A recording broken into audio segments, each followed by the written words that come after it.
Jamaah, alhamdulillah. Alhamdulillahirrabbilalamin, kita masih di Islam itu indah jamaah. Kita masih membahas mengenai tutorial balikan sama Allah. Tadi sudah dijelaskan sama guru-guru kita. Yang pertama itu bagaimana cara terbaik balikan atau taubat pada Allah. Yang kedua, apakah ada taubat yang tertolak. Yang ketiga, adakah waktu atau limit kita dalam bertaubat kepada Allah. Dan keempat tadi, apakah benar nih Allah maha membolak-balikan hati manusia. Kelima juga sudah dijelaskan cara agar istiqomah berbuat kebaikan sehingga tobatnya itu tidak menjadi tobat sambal. Kita lanjutkan lagi yuk, sekarang ada tayangan lagi nih. Nusa, Allah maha melihat. Ini dia tayangannya, silakan. Berbuat baik tiap waktu, niat dan lisan dijaga dan sadar Allah di dekat kita. Bayangkan Allah mengawasi kita. Allah maha melihat perbuatan kita, baik juga buruknya Allah menilai. Masya Allah, ini bagus untuk anak-anak dan juga untuk dewasa ya. Bayangkan nih, kalau Allah selalu melihat kita, mengawasi kita. Sehingga kita takut berbuat dosa jamaah yang ada di rumah. Kita bahas lagi Ustadz Bani mengenai tobat lagi Ustadz. Tadi jamaah udah pada nyiapin catatannya nih semua nih. Udah nunggu jawaban amalan apa supaya tobat bisa diterima Ustadz Bani. Silakan Ustadz. Mohon izinnya guru kita Ustadz Maulana Ustadz Syam serta para guru kita alim ulama dimanapun berada. Menarik tadi kata guru kita Ustadz Syam, Allah itu baik sekali. Untuk taubat, balikan kepada Allah Subhanahu wa taala, Allah itu nggak minta yang macam-macam. Nggak butuh waktu khusus, tempat khusus, amal khusus, nggak ada. Sama sih sebetulnya kita juga ke orang gitu. Kita punya salam orang tua nih, datang. Ma, maafkan aku, apa yang harus aku lakukan ma? Kata ibu kita, enggak ada. Yang penting kamu jadi anak yang taat, berbakti, selesai. Yeah. Kita salah sama istri kita. Apa yang mesti aku lakukan? Enggak ada yang diharapkan. Yang penting kamu jadi suami yang bertanggung jawab, lakukan semua tugas dan kewajibanmu dengan baik, selesai. Begitu seterusnya. Allah pun begitu. Dalam riwayat Imam Bukhari, dalam hadis qudsi dari Abu Hurairah radhiyallahu anhu, kata Rasul sallallahu alaihi wasallam meriwayatkan dari Allah Subhanahu wa taala, "Wa ma taqarraba ilayya abdi bi syai'in ahabba ilayya mimma aftaradtu alaih." Tidak ada wasilah amalan yang digunakan oleh hambaku dalam rangka mendekat kepadaku yang lebih aku cintai melebihi dia mengerjakan kewajiban. Jadi yang Allah wajibkan kepada kita itu kita kerjain. Saat saya mau bertobat nih dari semua dosa dan kesalahan saya, apa yang mesti saya lakukan? Salat, jangan tinggalin. Ngaku tobat, salatnya belentang-belentong. Gimana ceritanya coba? Ngaku sudah tobat, nggak puasa. Sudah tobat, duitnya banyak nggak bayar zakat. Ya Allah. Nah, jadi kerjain yang wajib. Itu cara yang paling Allah Subhanahu wa taala senangi dengan cara yang terbaik. Jangan, saya kan sudah sholat. Jam berapa? Subuhnya mepet jam 7. Zuhurnya mepet ke asar. Kerjain sih kerjaan tapi asal-asalan. Itu nggak beres tuh. Ustadz emang sih sudah melakukan yang wajib. Tapi pengen ada tambahan boleh apa enggak nih? Saya pengen ada sesuatu. Karena saya merasa bersalah maka saya ingin memberikan sesuatu. Boleh enggak? Boleh. Kata pasangan kita, yang penting kau menjadi suamiku yang teladan. Kau bertanggung jawab terhadapku. Aku sudah senang wahai suamiku. Tapi kita lebih ini, kita belikan sesuatu boleh. Kita kasih hadiah spesial boleh.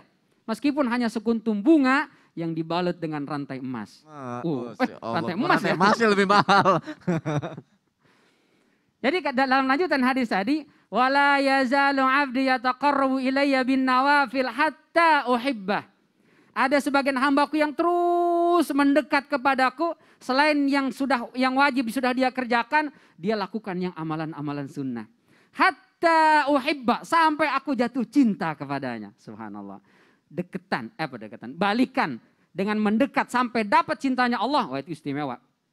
Kita salah, minta maaf, bagus. Tapi kita rebut kembali cintanya Allah. Gimana caranya? Tambah dengan amalan sunnah. Apa amalan sunnahnya? Semua yang disunnahkan, lakukan. Semua yang disunnahkan. Rawatib, puasa sunnah, segala macam. Lakukan yang sunnah-sunnah itu. Jadi dengan kita melakukan yang sunnah-sunnah, kita akan mendapatkan cintanya Allah Subhanahu wa ta'ala. Nanti kata Allah, kalau aku sudah cinta kepada hambaku, kuntu sam'ahu alladhi yasma'u bihi. Wa basarahu alladhi yabsiru bihi. Kalau aku sudah cinta kepada hambaku, aku akan jadi pendengarannya. Aku akan menjadi penglihatannya. Aku akan menjadi tangannya. Aku akan menjadi kaki di mana dia melangkah. Ini bukan berarti kemudian jadi Tuhan dong kalau begitu. Bukan. Apa maksudnya? Semua aktivitas yang dia lakukan, Allah yang akan menggerakkan dan memudahkannya insya Allah. Luar biasa tuh. Jadi kalau kita ingin mendapatkan cintanya Allah, lakukan dengan amalan sunnah. Gimana caranya Ustaz? Lakukan semua amalan sunnah. Atau kalau mau, kata Rasul sallallahu alaihi wasallam, wa atbi'i sayyi'atal hasanah. Iringi keburukan itu dengan kebaikan. Kemarin dosanya apa Ustaz? Kemarin saya meninggalkan salat. Maka kerjakan salat, lalu kerjakan yang wajib dan yang sunnah-sunnah salat itu. Ustaz, kemarin dosanya saya berkaitan dengan puasa. Maka bayar dengan puasa wajib dan puasa-puasa sunnah. Jadi dengan amalan yang sejenis. Ustaz, kemarin saya dosanya berkaitan dengan harta. Perbanyak infak sedekah. Gitu. Ustaz, nauzubillah min dzalik, nauzubillah min dzalik. Kemarin saya dosanya berkaitan dengan zina. Menikah, bertanggung jawab, setia, jujur dengan pasanganmu setelah menikah. Insya Allah itu akan menggugurkan dosa dan kesalahan yang sebelumnya. Wa atbi'i sayyi'atal hasanah. Wallahu ta'ala alam bissawab. Benar juga Ustaz ya, kita aja kalau logikanya kalau kehidupan nyata mau mengharapkan sesuatu dari orang aja kita berusaha ngasih yang terbaik dulu ya. Apalagi sama Allah dengan sunnah-sunnah tadi yang Ustaz sebutkan itu ya. Masya Allah, semoga jamaah kita bisa balikan sama Allah dan bahkan semakin dekat sama Allah kalau kita sudah balikan sama Allah seperti Ustaz Bani bilang. Amin ya rabbal alamin. Kita lanjutkan lagi jamaah yang ada di rumah. Kali ini aku mau nanya nih, biasanya kalau kita sudah belajar amalan-amalannya, pasti identik juga dengan ada doa-doanya gak sih gitu. Ustaz Syam, ada doa-doanya gak sih Ustaz yang mustajab gitu Ustaz biar kita diterima tobatnya? Bismillahirrahmanirrahim. Tabi guruku Ustaz Maulana, Ustaz Bani, Mas Soni serta para alim ulama yang dimuliakan Allah Subhanahu wa taala. Fatalaqa Adam min rabbih kalimatin fataba alaihi innahu huwat tawwabur rahim. Jadi kalau berbicara tentang balikan sama Allah, kembali kepada Allah Subhanahu wa taala, itu dicontohkan juga oleh Nabi Adam alaihissalam. Nabi Adam alaihissalam itu kan diusir gitu ya, diusir dari surga, kemudian di dunia dia ternyata balikan lagi sama Allah ketika di dunia. Kenapa? Setelah diajarin sama Allah Subhanahu wa taala kalimat-kalimatnya.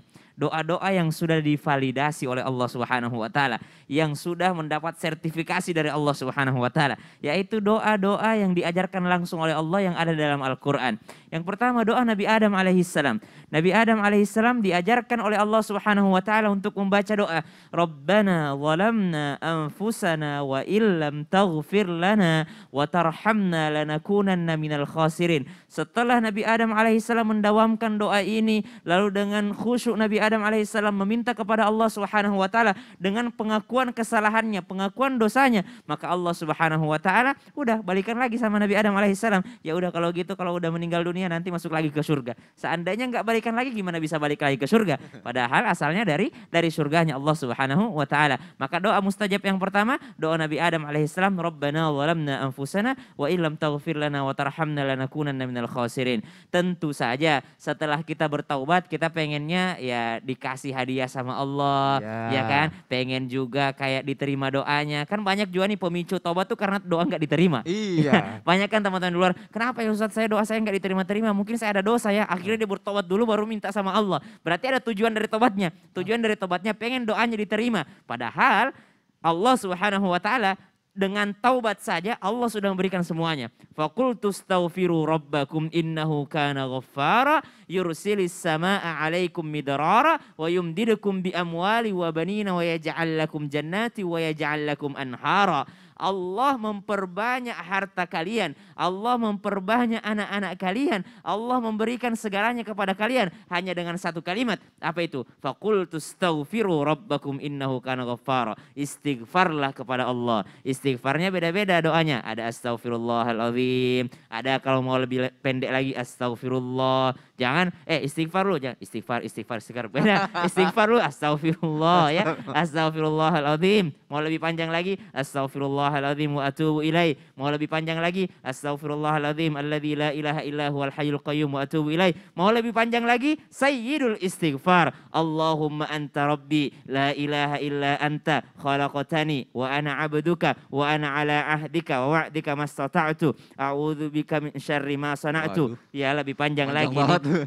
Namanya sayyidul istighfar gitu ya. The grand ya apa namanya the king of istighfar gitu. Sayyidnya, pimpinannya istighfar. Maka dosa-dosa diampuni oleh Allah Subhanahu wa taala. Boleh nanti di sosial media Islam itu indah dituliskan doa sayyidul istighfar. Mana lagi yang lebih mudah lagi doanya? Oh, kita lagi lihat lagi kisah-kisah Nabi. Gimana Nabi Yunus alaihissalam diterima taubatnya oleh Allah Subhanahu wa taala. Jadi jangankan kita manusia biasa, Allah memberikan contoh nabi-nabinya saja itu melakukan kesalahan. Tapi standarisasi kesalahannya beda. Kalau Nabi Yunus kan itu enggak melakukan dosa sama Allah. Cuma Nabi Yunus itu terlalu pede. Nabi Yunus gini, berdakwah lama dia berdakwah. Enggak didengerin. Ya udah dia minta sama Allah. Ya Allah ya udah deh saya pindah lokasi aja, kayaknya orang sana tuh enggak mau mendengarkan dakwah saya. Belum dikasih izin surat pindah, belum dikasih surat pindah untuk pindah berdakwah, udah pindah duluan. Pergi duluan. Ini udah dianggap salah sama Allah. Nah, kalau kayak kita tuh manusia biasa belum dianggap salah kalau kayak gitu sama Allah. Saking sayangnya Allah kepada kita. Pindah Nabi Yunus ternyata dimakan ikan. Subhanallah doanya la ilaha illa anta subhanaka inni kuntu minadh dhalimin. Masya Allah, terima kasih Ustadz Syam untuk doa-doanya. Insya Allah nanti di media sosial kita insya Allah bisa dicatetin ya, jadi jamaah bisa mempraktekkan atau melakukan di rumah doa-doa yang sudah disebutkan tadi sama Ustadz Syam. Nah tadi doa sudah disebutkan, sholatnya nih, jamaah pengen tahu kan tata cara sholat tobatnya bagaimana? Apakah laki-laki sama perempuan tata cara sholatnya berbeda dan waktu yang lebih tepatnya lagi kapan lagi bagusnya? Yuk kita dengarkan tausiah dari guru kita Ustadz Maulana. Silakan Ustadz. Iya, Masya Allah, tabarakallah, bagus ya. Ini hari ini betul-betul kita dituntun untuk betul-betul bertaubat ya. Doanya, tata caranya, waktunya, bagaimana ini luar biasa. Izin Ustaz Fani, Ustaz Sam. Baik, bismillahirrahmanirrahim. Bagaimana tata cara sholat taubat baik perempuan maupun laki-laki? Apakah ada perbedaan? Lalu adakah waktu yang tepat untuk mengerjakan sholat taubat? Lalu katanya ada waktu yang berbeda buat laki-laki dan perempuan. Bagaimana bagusnya? Nah kita bahas lebih lanjut. Mohon izin. Salat sunat taubat yakni salat sunat yang dilakukan oleh setiap muslim yang akan bertaubat dan membersihkan diri dari segala dosa dan kesalahan. Dua kata ini. Salah dan dosa. Apa itu? Salah dan dosa. Apa itu salah? Salah itu sesuatu perbuatan yang mungkin kita tidak tahu. Karena ketidaktahuan. Nah dosa itu sudah tahu tapi masih lakukan. Mohon izin, mohon maaf tanpa menggurui.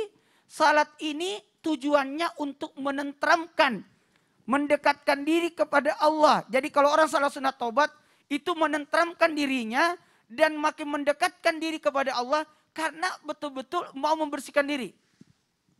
Dan taubat yang terbaik adalah taubatan nasuha. Ya 2 rakaat salat, 2 rakaat kok, enggak banyak. 2 rakaat. Cuma 2 rakaat. Usali sunata taubat rakaat ini mustaqbil kiblat. Ada alillahi ta'ala. Itu 2 rakaat aja, 2 rakaat. 2 rakaat. Tadi disampaikan kapan waktunya? Sebenarnya gini, laki-laki dan perempuan sama, cuma dosanya memang beda ya. Kalau perempuan itu banyakkan dosanya di mulutnya. Di mulutnya, ya. Kalau laki-laki banyakkan dosa di mata. Oh iya. Nah, jadi kalau laki-laki itu di mata, perempuan banyakkan di mulut. Di mulut. Kalau laki-laki itu dosanya zalim, kalau perempuan dosa. Makanya perempuan itu meminta maaf kepada suami, tapi suami tidak punya dosa sama istri, tapi dosanya kepada Allah. Karena tanggung jawab kepada istri. Kita hati-hati. Nah waktu pelaksanaan salat sunat taubat ini sebenarnya boleh dikerjakan di waktu-waktu yang dimanapun, yang penting jangan di waktu haram. Yang mana? Tadi kan ditanya, waktu haram yang mana itu? Ya tidak ada salat sunat sesudah salat subuh. Janganlah sampai masuk waktu syuruk. Apalagi jangan sholat ketika matahari baru terbit, itu bahaya. Matahari pas tengah-tengah dan matahari pas turun sesudah asar, jangan. Karena posisi itu, posisi setan ada di posisi situ. Jadi jangan menyembah Allah di saat posisi setan lagi kayak mau disembah juga dia, ikut-ikutan, enak aja. Nah itu. Pengen nimbrung aja. Iya, pengen nimbrung lah sebagainya. Jadi itu. Mohon izin saya harus katakan, bagus tadi Sasam. Waktu yang terbaik adalah waktu sahur. Waktu di mana Allah menunggu hamba-hambanya. Siapa nih yang mau datang menghadap nih? Lagi dibuka, siapa nih yang mau datang nih? Allah berada di langit dunia dalam artian ampunannya, rahmatnya, kasih sayangnya. Dan itu ditunggu. Dan kalau paling bagus sesudah salat fardu. Kalau memang sesudah salat fardu aku salat sunat taubat. Dan kalau memang aku cuma mau 2 kali deh. Kalau 2 kali sesudah maghrib dan sesudah waktunya di jam 2 tadi itu. Sesudah bangun tidur. Jadi 2 waktu. Paling bagus kita lakukan namanya awabin, salat sunat awabin. Salat sunat awabin itu pertobatan antara maghrib dan isya 6 rakaat. Apa itu? 2 rakaat sesudah maghrib, 2 rakaat salat sunat taubat, dan 2 rakaat salat sunat hajat. Jadi totalnya 6. Kemudian kalau malam, bagusnya kita melakukan 5 salat. Salat sunat wudu, taubat, hajat, tahajud, witir. Jadi 5 salat yang kita bisa lakukan. Jadi pas-pas wudu, taubat, hajat, tahajud, witir. Jadi pas-pas 2 rakaat ditutup, witirnya 3. Jadi totalnya 11. Dan terakhir, tadi alhamdulillah tadi sudah disampaikan ada doa sesudah salat sunat taubat.